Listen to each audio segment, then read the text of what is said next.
গণ অধিকার দিয়ে দেবেন একজন আর হিন্দু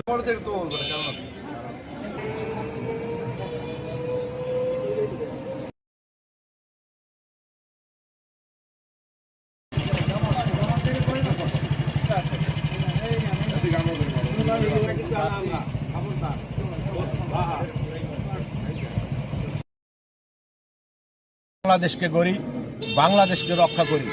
এই বাংলাদেশকে রক্ষা করতে হলে আজকের এই দীপু মনির মতন অনেক লোককেই আওয়ামী লীগ হত্যা করার চেষ্টা করবে।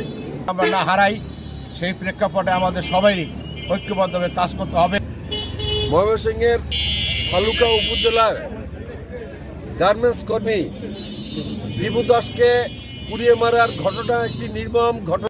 দীপুর যে হত্যা, আসলে এই হত্যাটা আমরা খুবই গণ অধিকার পরিষদের পক্ষ থেকে তীব্র নিন্দা জানাই। এর অবিলম্বে সুষ্ঠু তদন্তের মাধ্যমে এর সুষ্ঠু বিচার চাই। দাসকে নির্মমভাবে পিটিয়ে উনি হত্যা করা হয়েছে। প্রশাসন বলেছে তার বিরুদ্ধে কোনো অভিযোগ নেই, থানা পুলিশ বলেছে কোনো ধর্ম অবমাননার কোনো প্রমাণ পায়নি, র্যাব বলেছে তারা কোথাও পায়নি। তাহলে কেন এই দীপু দাসকে নির্মমভাবে হত্যা করা হলো? কে তার পরিবার, তার অবুঝ বাসুম সন্তানকে এখন দেখবে? এই রাষ্ট্র দীপু দাসের হত্যার বিচার করতে হবে। এই রাষ্ট্র দীপু দাসের পরিবারের নিরাপত্তার দায়িত্ব নিতে হবে। এই রাষ্ট্র দীপু দাসের সন্তানকে মানুষ করার জন্য যা প্রয়োজন। দীপু দাসকে যে হত্যা করেছে